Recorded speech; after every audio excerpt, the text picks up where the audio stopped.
গণজাগরণ মঞ্চের আলোচিত মুখ লাকি আক্তারকে আটক করেছে যৌথ বাহিনী। একটা সাইন দেন, চ্যাপ্টার ফিনিশ। এই 3-0 তত্ত্বের জন্য আপনারা আজকে আরেকটা কথা শুনে রাখেন। অলরেডি কথা হচ্ছে ডক্টর ইউনূস আরেকবার যদি নোবেল পাওয়া যায়, যারা তারা দেখতে পারেন না তারা আর ঘুমাইতে পারবেন না। ইউনূসকে বুঝতে হইলে সেই জ্ঞান আপনার থাকতে হবে। কোন পুকুরের মাছ কোন পুকুরে যা, সেটা দেখার বিষয় এখন হয়ে দাঁড়িয়েছে। আজকে এমন একটি নিউজ এসেছে বাংলাদেশের মানব জমিন পত্রিকায়। আমি এই জন্যই বললাম কোন পুকুরের মাছ কোন পুকুরের চা, যে শাহবাগীদের বিরুদ্ধে, ফেসিবাদের দোসরদের বিরুদ্ধে, স্পেশালি ফেসিজমের ভিত্তি যেখান থেকে স্থাপিত হয়েছিল সেই গণজাগরণ মঞ্চের পৃষ্ঠপোষক কিংবা গণজাগরণ মঞ্চের মূল কারিগরদের বিরুদ্ধে 12 ঘন্টার মধ্যেই একটা ঐতিহাসিক ঘটনা ঘটে গেল। একটা বিরাট সুখবর। লাকির মতো বা লাকির সেই শাহবাগী দোসরদের মতো, সন্ত্রাসীদের মতো, ফ্যাসিবাদীর সেই দোসরদের চেহারাগুলো আবার আমাদের দেখতে হচ্ছে কেন? ছাত্রদল, ছাত্র শিবির সহ আমাদের যত বিপ্লবের চেতনার স্পিডের ভাইরা রয়েছেন, ঐক্যবদ্ধ হন। একটা শাহবাগী ফ্যাসিস্টকে আমরা শাহবাগে নামতে দেব না, আর যদি নামতে পারে তাহলে খবর আছে। এইসব শাহবাগীরা যদি স্বরাষ্ট্র উপদেষ্টা পদত্যাগ চাইছে, স্বরাষ্ট্র উপদেষ্টার যে একটা পশম তারা ছিটতে পারে আমরা দেখবো। এইসব শাহবাগীরা, এটা ওই আওয়ামী লীগের পুলিশ না, যে আওয়ামী লীগের পুলিশের সময় আওয়ামী লীগের পুলিশের গায়ে হাত তুলে মানে আলহামদুলিল্লাহ বলতো। এখন এটা বাংলাদেশের পুলিশ, বাংলাদেশের পুলিশের গায়ে হাত তুললে ওদের একটার হাত থাকবে না। বর্তমান সরকারের পাশে কি কেউ নাই? বাংলার জনগণ কি নাই? আছে, তারা আছে। আমি তো মনে করি শিবির আছে, এনসিপি। আসসালামু আলাইকুম প্রিয় দর্শক শ্রোতা, আশা করি সবাই ভালো আছেন। নতুন একটি ভিডিওতে সবাইকে স্বাগতম। বাংলাদেশের রাজনৈতিক প্রেক্ষাপট নিয়ে ভিডিওর শুরুতেই কিছু ভিডিওর অংশবিশেষ আপনারা দেখেছেন। মূলত আজকের এই ভিডিওটিতে সেই সকল ভিডিওর বিস্তারিত আলোচনা দেখতে পারবেন। ভিডিওর শুরুতেই যে সকল ভিডিও দেখেছেন তা থেকে আন্দাজ করতে পেরেছেন আজকের এই ভিডিওটি কতটুকু গুরুত্বপূর্ণ হতে চলেছে।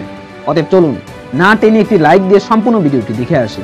যেখান থেকে স্থাপিত হয়েছিল সেই গণজাগরণ মঞ্চের পৃষ্ঠপোষক কিংবা গণজাগরণ মঞ্চের মূল কারিগরদের বিরুদ্ধে শিবিরের বর্তমান নেতৃত্ব এবং এক্স শিবির যখন সোচ্চার হয়েছে, তার 12 ঘন্টার মধ্যেই একটা ঐতিহাসিক ঘটনা ঘটে গেল।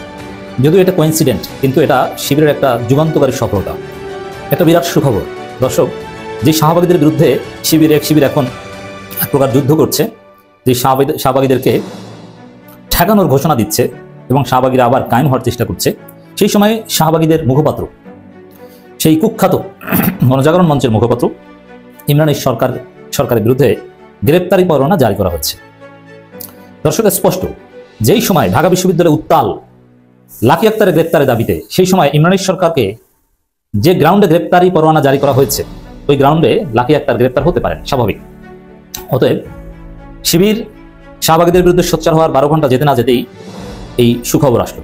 ইমরানের সরকারকে পুলিশ ধরতে পারবে না, কিন্তু শাহবাগীদের বিচার যে দেশে হচ্ছে, ৭৭ গণহত্যার বিচার যে হবে, আল্লামা সাঈদীর রায়ের প্রতিবাদে জনগণের স্বতঃস্ফূর্ত বিক্ষোভের বিরুদ্ধে যে গণহত্যা হয়েছিল, তার বিচার যে হবে, প্রধান উপদেষ্টাও বলেছেন, সরকারের পক্ষ থেকে বলা হয়েছে, ট্রাইব্যুনালের কার্যক্রম শুরু হয়েছে। এটাই একটা বিরাট সুখবর। এদেশের ইসলামপন্থী আপামর গণতান্ত্রিক জনতা তারা শাহবাগের বিরুদ্ধে, কিন্তু শাহবাগের বিরুদ্ধে লিডিংয়ে আছে শিবির, কারণ শাহবাগের মূল ভিকটিম শিবির এবং জামাত। এই জন্য সবচেয়ে বড় খুশি, বেশি খুশি হওয়ার কথা শিবিরের, ইমরানের সরকারের গ্রেপ্তারের সংবাদে। বিরাট সফলতা এটা। লাকি আক্তারও গ্রেপ্তার হতে পারেন বলে আমার বিশ্বাস। তবে হ্যাঁ, আমার মনে হয় না যে লাকি আক্তারকে জাস্ট এই পুলিশের উপর হামলা বা মবটির এই অভিযোগ গ্রেপ্তার করবে তা না। একেবারে লিগাল প্রসিডিউরে গ্রেপ্তারি পরোয়ানা জারির মধ্য দিয়ে লাকি আক্তারকে গ্রেপ্তার করা হতে পারে। তবে তার লাকি আক্তারের মধ্যে পালিয়ে যাওয়ার চেষ্টা যদি করে থাকে বা ইত্যাদি, সে রাস্তা সরকার বন্ধ করে দিবে। এটা আরেকটা সফলতার ইঙ্গিত। ৭৭ গণহত্যা, শেখ হাসিনা, ইমরানের সরকার সহ 9 জনের বিরুদ্ধে গ্রেপ্তারি পরোয়ানা। ধীরে ধীরে এর মধ্যে ওই লাকি আক্তার ইনক্লুড হবেন। 2013 সালে 5 মে রাজধানীর মতিঝিল শাপলা চত্বরে হেফাজতের সমাবেশে গণহত্যার অভিযোগে সাবেক প্রধানমন্ত্রী শেখ হাসিনা ও গণজাগরণ মঞ্চের মুখপাত্র ইমরানের সরকার সহ 9 জনের বিরুদ্ধে গ্রেপ্তারি পরোয়ানা জারি করেছে আদালত। আমরা বলেছিলাম তখনই, এদেশে একদিন শাহবাগীদের বিচার হবে, ন্যায় বিচার হবে, শাহবাগী ফ্যাসিজমের বিচার একদিন হবে। শাহবাগ আমাদেরকে কথা বলতে দেয়নি। এই শাহবাগ কায়েম হওয়ার পর 12 বছর আমরা কিচ্ছু বলতে পারিনি। আমাদেরকে ডিহিউম্যানাইজ করা হয়েছিল। শত শত মানুষকে গুম, খুন, হত্যা, আয়নাগর, এগুলো সবকিছুর বৈধতা উৎপাদন করেছিল শাহবাগ, ভিত্তিপ্রস্তর স্থাপন করেছিল শাহবাগ। আজকে তাদের বিরুদ্ধে গ্রেপ্তারি পরোয়ানা জারি করছে। গ্রেপ্তার হবে, বিচার হবে, রায় হবে। শাপলা গণহত্যার দায়, আল্লামা সাঈদীর রায়ের প্রতিবাদে জনগণের বিক্ষোভের বিরুদ্ধে যে গণহত্যা, তার বিচার এই বাংলার মাটিতে হবে ইনশাল্লাহ। দেখবেন, এটা অকল্পনীয় ছিল। আমরা বলেছিলাম বিচার হবে, হতেই হবে। রক্ত কথা বলবে, বলছে কথা। আন্তর্জাতিক অপরাধ ট্রাইব্যুনাল 12 মার্চ রায়। এখন শাহবাগীদের বিরুদ্ধে শিবিরের ছেলে সিরিয়াস হয়েছে আর কার্যতালিকায় ঢুকিয়ে এই রায় আনা হয়েছে, বিষয়টা এরকম না। এটা কোইন্সিডেন্ট, কিন্তু ভালো লাগার খবর। শেখ হাসিনা ছাড়াও পরভুক্ত আসামিদের মধ্যে রয়েছেন সাবেক স্বরাষ্ট্রমন্ত্রী মহিউদ্দিন খান আলমগীর, গণজাগরণ মুখপাত্র ইমরানের সরকার, সাবেক আইজিপি হাসান মাহমুদ খন্দকার ও বেনজির আহমেদ। তবে এখানে যদি এই লাকি আক্তাররা থাকতো, বিষয়টা আরো ভালো হতো। তবে লাকি আক্তারদেরকে আইনের জালে আটকাতেই হবে, অ্যাট এনি কস্ট। এমনকি আমার কথা স্পষ্ট, লাকি আক্তাররা যে বিষয়ে আন্দোলন করতে সেটা ন্যায্য, কিন্তু আন্দোলন করতে যে বাড়াবাড়ি করতে সেটা অন্যায়।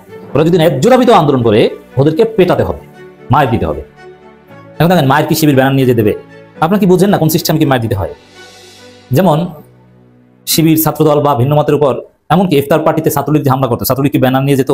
যেত না, বিভিন্ন সিস্টেমে যেত। এখন এই শাহবাগের বিরুদ্ধে মাইরের কোনো বিকল্প নেই। তবে হ্যাঁ, আইন আছে, তবে মাইরের কোনো বিকল্প নেই। এটা যে যাই বলুন না কেন, অনেকে অনেক সুশীলগিরি দেখা দিতে কিন্তু মাইরের কোনো বিকল্প নেই। আর এই লাকি আক্তার একটু বাড়াবাড়ি করেছে না, ওরাও ধরা পড়বে। কারণ লাকি আক্তার সুস্পষ্টভাবে এই গণজাগরণ মঞ্চের অন্যতম স্লোগানদাতা ছিল, প্রধান স্লোগানদাতা, আইকনিক ফিগার ছিল। অতএব সেই লাকি আক্তার কেন গ্রেপ্তার হবে না? শাপলা চত্বরের হত্যায় কেন গ্রেপ্তার হবে না? আঠাশে ফেব্রুয়ারি হত্যাকাণ্ডে কেন লাকি আক্তার গ্রেপ্তার হবে না? প্রত্যক্ষভাবে জড়িত, প্রত্যক্ষে হত্যায় উস্কানি দিয়েছে বা আহ্বান জানিয়েছে, অবশ্যই গ্রেপ্তার হতে হবে। বাংলাদেশ আওয়ামী লীগের কাছে বা আওয়ামী লীগের নেতাকর্মীদের কাছে ডক্টর মোহাম্মদ ইউনূসের নামটা একটা অ্যালার্জেটিক ওয়ার্ড।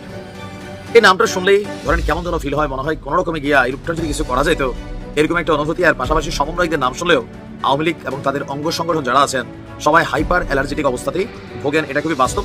বিএনপিও হালকা হালকা ভোগা শুরু করছে, সময়ের সাথে হয়তো আরো ভোগবে, কারণ নির্বাচনের সাথে বিএনপির। বাট এই সকল কিছুর বাহিরে ডক্টর ইউনূস এবার যে কর্মটা করতে যাচ্ছেন, এই কর্মে আওয়ামী লীগের আরো প্রচুর আফসোস হবে, ভারতের আফসোস হবে, তবে রাষ্ট্র হিসেবে বাংলাদেশের জন্য এটা ভালো হবে।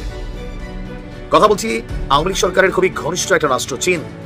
আমরা জানি যে শেষ মুহূর্তে ভারতের সাথে শেখ হাসিনা একটা দূরত্ব তৈরি হয়েছিল, এবং সর্বশেষ একটা চীন সফরের পর, এবার ক্ষমতায় যাওয়ার পর শেখ হাসিনা চীন সফর করে আসছিলেন।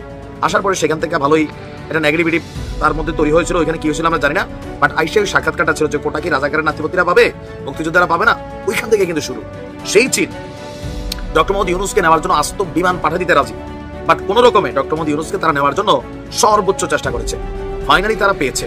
ডক্টর মোহাম্মদ ইউনূস আগামী 26শে মার্চ তিনি আপনার কি বলা হয় যে চীন সফরে যাচ্ছেন। তবে 26শে মার্চ কেন যাচ্ছেন জানি না, মহান স্বাধীনতা দিবস, এদিন দেশে থাকলে ভালো হইতো। যাই হোক, তার এই সফরটার গুরুত্বটা অন্য জায়গায়। আপনার অন্তর্বর্তী সরকারের এই প্রধান উপদেষ্টার বেইজিং সফরে বেশ কিছু গুরুত্বপূর্ণ সিদ্ধান্ত হতে যাচ্ছে, যেটাতে বাংলাদেশ নামক রাষ্ট্রের স্বার্থ কানেক্টেড হবে। এখানে বেশ কয়েকটা ক্রিয়ার মধ্যে 7 থেকে 8টা সমঝোতা স্বাক্ষর হবে। একই সঙ্গে আপনার মোংলা বন্দরকে আধুনিকায়ন, এটা খুবই জরুরি। বাংলাদেশ নদীমাতৃক দেশ, ইভেন আমাদের যে ভৌগোলিক অবস্থান, এখানে পৃথিবীর অনেক দেশে ট্রানজিট পয়েন্ট হিসাবে বন্দরগুলো কাজ করে।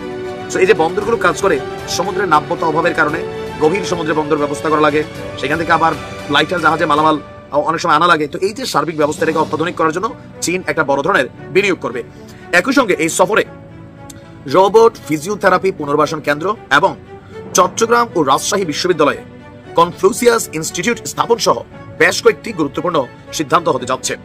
সবকিছু ঠিকঠাক থাকলে 26শে মার্চ দুপুরে চীনের উদ্দেশ্যে ঢাকা ছাড়বেন। কেউ কেউ বলছেন চীন নিজস্ব বিমান পাঠাবে ডক্টর মোহাম্মদ ইউনূসকে নিয়ে যাওয়ার জন্য, যেটা বাংলাদেশে কখনো আর ঘটে নাই সম্ভবত কোনো সরকারের বেলায়।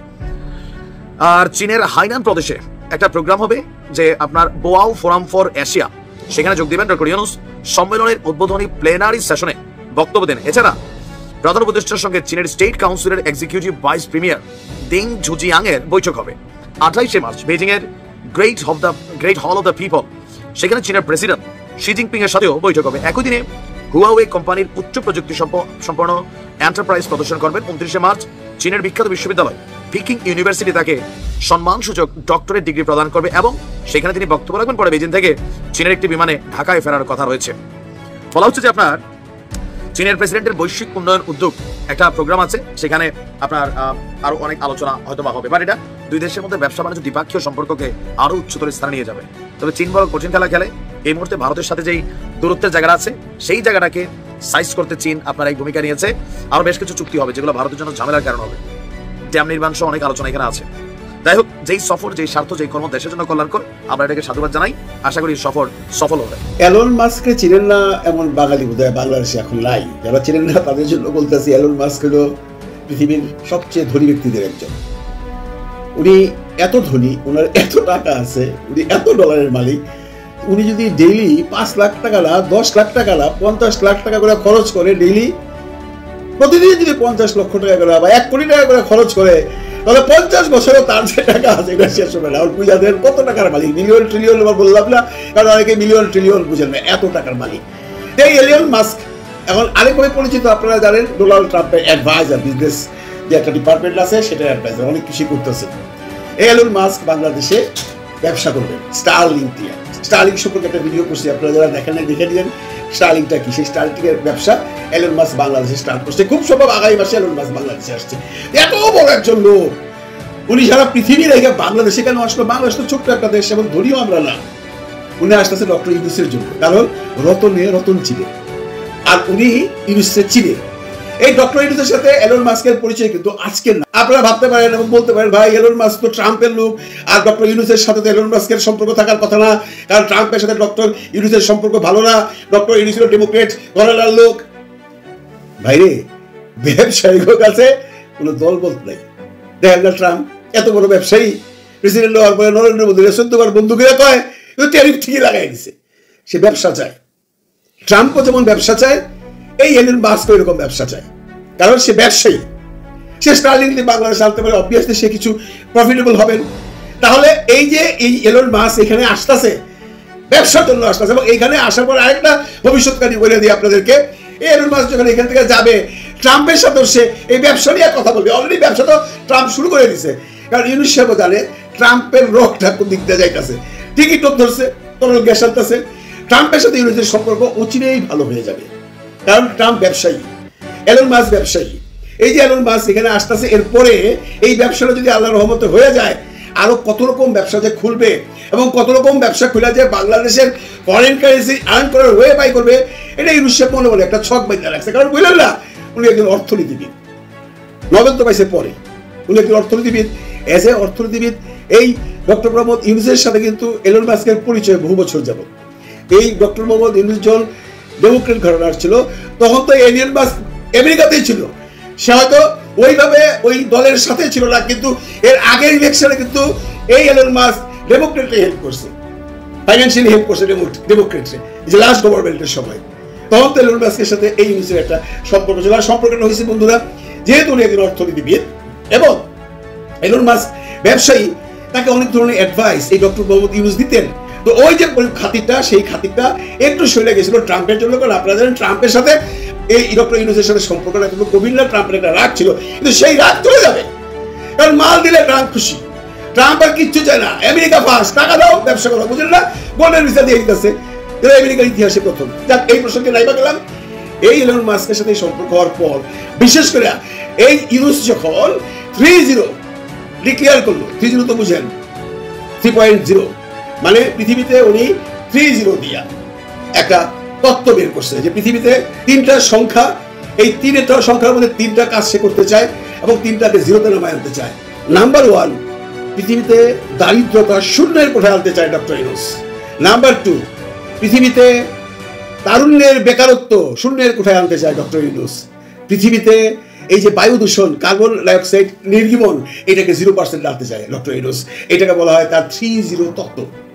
এই 3.0 তত্ত্বের জন্য আপনারা আজকে আরেকটা কথা শুনে রাখেন, অলরেডি কথা হচ্ছে এবং হইতেও পারে, এটা নাও হইতে পারে, ডক্টর ইউনূস আরেকবার যদি নোবেল পাওয়া যায়, যারা তারা দেখতে পারেন না তারা আর ঘুমাইতে পারবেন না, এই ধরনের কথাও কিন্তু হচ্ছে। তার এই 3.0 তত্ত্ব সারা বিশ্ব গ্রহণ করছে। এইটার মধ্যে এলন মাস্ক সবচেয়ে বেশি পছন্দ করছে। এরপর থেকে ডক্টর ইউনূসের সাথে এলন মাস্কের একটা সম্পর্ক, সেই সম্পর্কে ভাটা পড়ছিল। কি কারণে বলছি, এখন আবার নতুন করে সম্পর্ক হচ্ছে। কারণ একটা কথা মনে রাখেন, জ্ঞানী লোকরা নাম দিতে জানে। আমার আপনার মতো লোক বসে বসে ইউটিউব বানাবো আর ইউনূসকে গাইলে যাবো, অথর্ব পেয়ে যাবো। ইউনূস কিছু কয় না, কিছু কইবো না, কারণ ডক্টর ইউনূস জানে সে কি করতেছে। এই যে 3.0 তত্ত্ব যদি কোনো কারণে পৃথিবীতে অ্যাকসেপ্টেন্স হয়ে যায়, সবাই অ্যাকসেপ্ট করছে ধীরে ধীরে, সবাই তার এই কথাগুলো শুনছে এবং তার এই কথার সাথে একাত্মতা প্রকাশ করছে। মাস্ক একজন কয়েকদিন পরে দেখবেন ডোনাল্ড ট্রাম্প বলতেছে, কারণ ডোনাল্ড ট্রাম্পের সাথে ইউনূস ব্যবসা করবে, শুধু তরল গ্যাস না, আরো কত কিছু করে। খালি দেখেন উনি যতদিনে আসেন এগুলো কইরা যাবেন। উনি ছোটখাটো কাজ করতেছে না ভাই, হ্যাঁ উনি আসিয়ারে দেখতে হসপিটালে যাচ্ছে না, কিন্তু বড় বড় কাজ তৈরি করতেছে। এই যে এলন মাস্ক বাংলাদেশে আইসা স্টারলিংক ওপেন করবে, স্টারলিংক হওয়ার পরে বাংলাদেশের অর্থনীতি কোন পর্যায়ে যাবে, যারা মূর্খ তারা সেটা বুঝবেন না। যারা মূর্খ তারাই বলে অথর্ব ইউনূসকে। ইউনূসকে বুঝতে হলে সেই জ্ঞান আপনার থাকতে হবে, ইউনূসের চলন বলন, ইউনূসের পরিবেশ পরিস্থিতি। আমি আশা করি সম্পূর্ণ ভিডিওটি দেখেছেন এবং বাংলাদেশের এই রাজনৈতিক প্রেক্ষাপট নিয়ে আপনার কি মতামত অবশ্যই কমেন্ট বক্সে জানিয়ে যাবেন। ভিডিওটি ভালো লেগে থাকলে শেয়ার করতে ভুলবেন না। আমাদের এই চ্যানেলে নতুন হয়ে থাকলে চ্যানেলটি সাবস্ক্রাইব করে চ্যানেলের পাশে থাকবেন। আর যারা ইতিমধ্যে চ্যানেলটি সাবস্ক্রাইব করেছেন তাদেরকে অসংখ্য ধন্যবাদ। দেখা হবে নতুন কোনো ভিডিও নিয়ে, ততক্ষণ সবাই সুস্থ থাকবেন, আল্লাহ হাফিজ।